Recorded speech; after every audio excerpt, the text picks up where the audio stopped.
Cliff Senior was a Colorado Assistant Attorney General, undefeated at trial. He lived with multiple sclerosis for more than a decade before he could no longer work. Then last year, at age 48, he moved into a nursing home. But now, he wants out. I want to get going with my life again.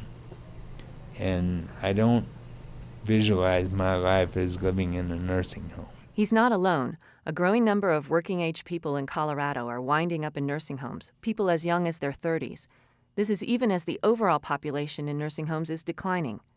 Many of them could live on their own with some help, and the U.S. Supreme Court says they have that right. Every morning, Senior slides his 6'1" frame into a wheelchair and steers down to the physical therapy room at the nursing home where he lives. Cliff, are you having any pain anywhere? Not really. I mean, it's all He sets his dark eyes on the equipment and compels his muscles to fight back against the ravages of multiple sclerosis. Senior has dreams of finishing a novel he started when he and his former wife owned a horse farm in Elbert County with panoramic views of the Rocky Mountains. The scenery and the serenity were inspiring. He hasn't been able to write, though, at the busy nursing home. The atmosphere here is not one where I can personally write.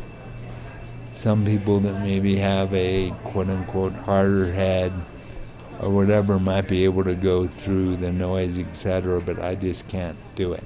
Senior wound up here at the North Star Community Nursing Home on Denver's west side when he could no longer care for himself. He knew Medicaid and his monthly Social Security payments would cover nursing home costs. He didn't know about home-based care. He has high praise for the staff at North Star. It's just that he wants his own place. I wish I was independent because I am sort of a loner, and I've been independent most of my life. But leaving a nursing home isn't like checking out of a hotel. Senior needs to find support services to replace some of the care he gets in the nursing home. Even more difficult, he needs to find a place to live, a place that's affordable and will accommodate a wheelchair, and that's hard to come by in Colorado. There's definitely a shortage of housing in terms of low-income housing and the availability of vouchers for people with disabilities. That's Tim Cortez. He was hired in June to lead the state's new long-term care reform efforts.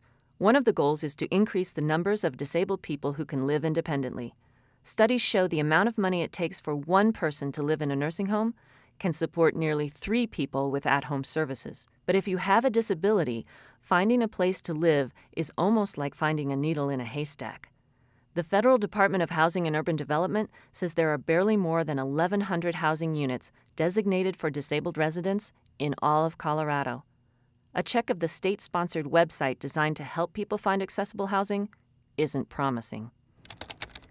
Type in a few likely scenarios: affordable rent, wheelchair accessible entry, wide doors and grab bars in the bathroom. On this day, there are only 8 properties in all of Denver.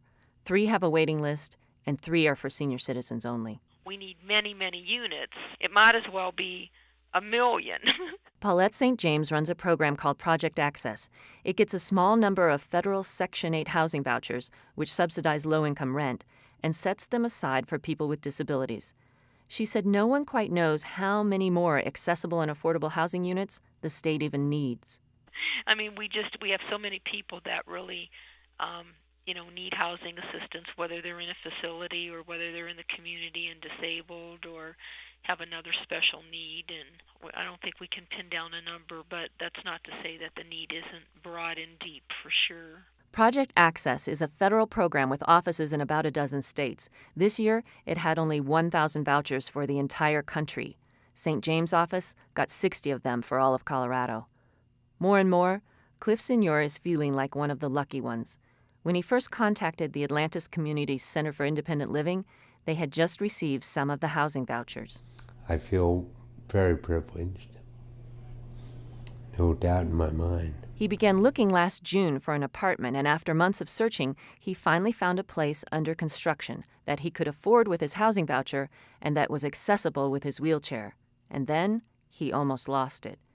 His housing voucher was only good for 60 days, and his apartment wasn't finished. He got one extension, but a second was unlikely.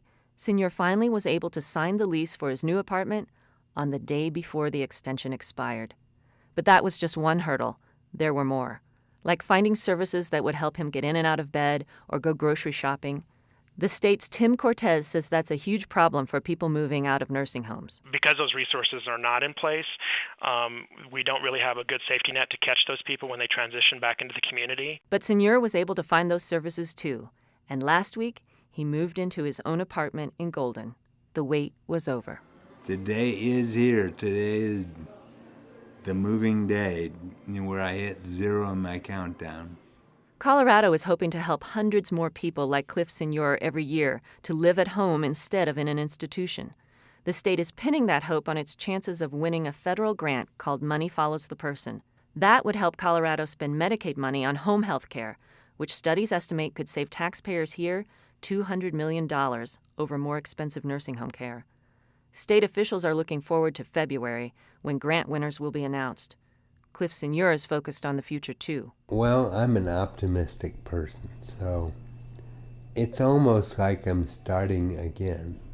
And I think for somebody who wants to write, it's not a bad place to start from. Not at all. For now, he's looking forward to finally finishing that novel in his own apartment. Many others, however, will have to wait. Even if Colorado gets the grant it's hoping for, services would begin in about 18 months.